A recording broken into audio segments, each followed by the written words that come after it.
मौजूदा हालात में 2022 तक किसानों की आय दोगुनी करने का सरकार का लक्ष्य हासिल होना मुश्किल है और ऐसे में सरकार ने फूड प्रोसेसिंग सेक्टर को बढ़ावा देने का इरादा बना है। फूड प्रोसेसिंग सेक्टर को पीएलआई स्कीम में शामिल करके किसानों को फायदा पहुंचाने का इंतजाम सरकार ने कर लिया है।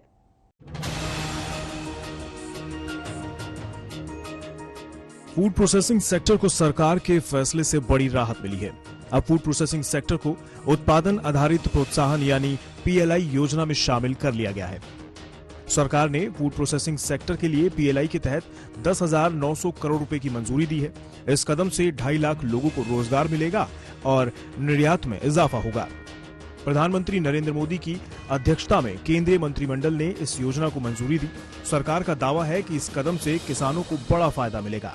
जानकारों की भी ये राय है कि गांवों के नजदीक फूड प्रोसेसिंग प्लांट लगने से युवाओं को रोजगार मिलेगा और किसानों को फसल के वाजिब कीमत मिलने के साथ ही वेस्टेज से भी छुटकारा मिलेगा।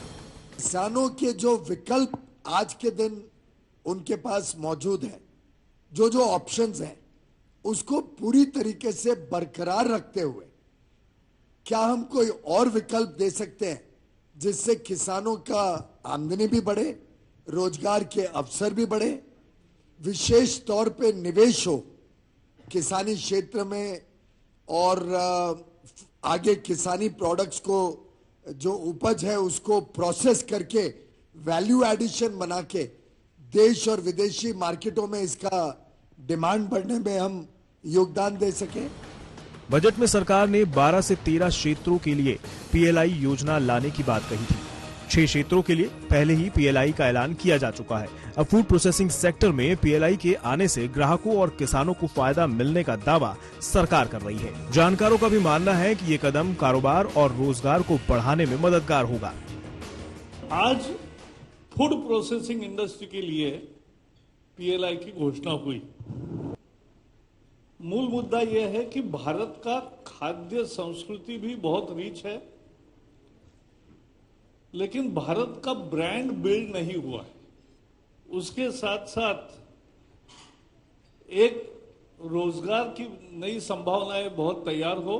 सरकार ने जो ये production linked incentive scheme food sector के लिए बनाई है, मेरा ये मानना है एक ये मील का पत्थर साबित हो सकती है। इसके तहत जो सरकार के उद्देश्य हैं, चाहे वो एम्प्लॉयमेंट क्रिएट करना हो, किसान की इनकम दुगनी करना हो या इकोनॉमी को सपोर्ट करना हो, ये सब अचीव करे जा सकते हैं। लेकिन महत्वपूर्ण है इसे प्रॉपरली एग्जीक्यूट किया जाए। अभी तक फूड प्रोसेसिंग सेक्टर के मामले में भारत काफी पिछड़ा हुआ था।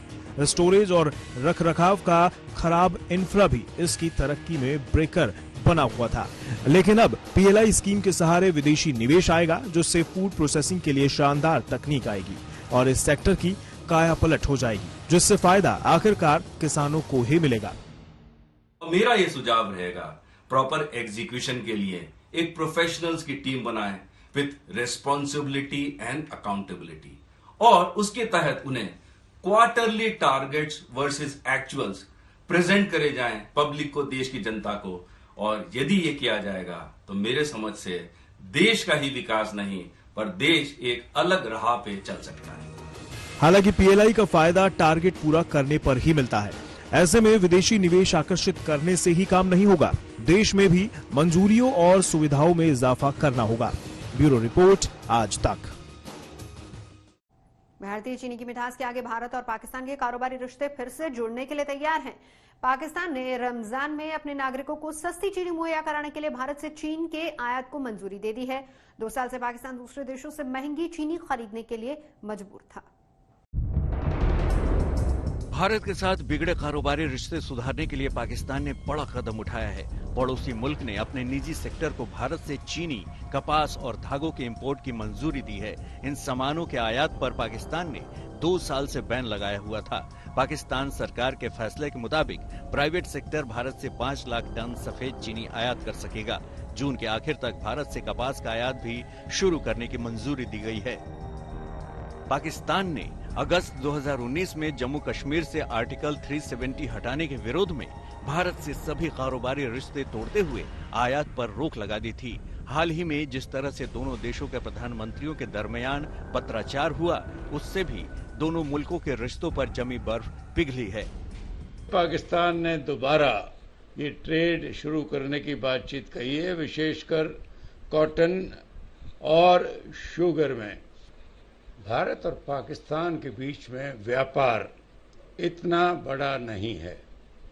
भारत के एक्सपोर्ट तकरीबन $2 बिलियन के आसपास रहे हैं और पाकिस्तान से आयात जो हम करते हैं वो करीब $0.5 बिलियन के आसपास रही है।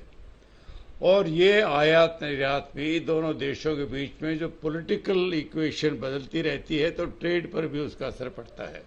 Of course, it's under huge economic pressure because its economy has been really going down the drain. It's been under heavy stress. It has not been getting the funds that it used to get from the Middle East, from the Gulf countries. Even the monies that were given to Pakistan by Saudi Arabia, UAE, they have called them back. Pakistan सरकार के इस कदम के तुरंत बाद ही पाकिस्तानी खरीदारों ने चीनी और कपास की खरीदारी को लेकर पूछताछ भी शुरू कर दी है। पाकिस्तान में चीनी की कीमत भारत के मुकाबले करीब दोगुनी है। पाकिस्तान में फिलहाल चीनी का भाव 50,777 भारतीय रुपए प्रति टन है।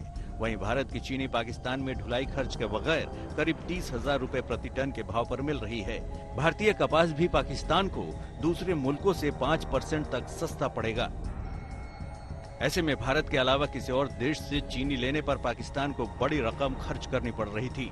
वहीं दूसरे देशों के मुकाबले भारत से कपास लेना भी पाकिस्तान को सस्ता पड़ेगा। बिजनेस आज तक में अभी के लिए बस इतना ही। कारोबार जगत की हर छोटी बड़ी खबर से रूबरू होने के लिए आप हमारे मोबाइल चैनल बिजनेस तक को सब्सक्राइब कर सकते हैं।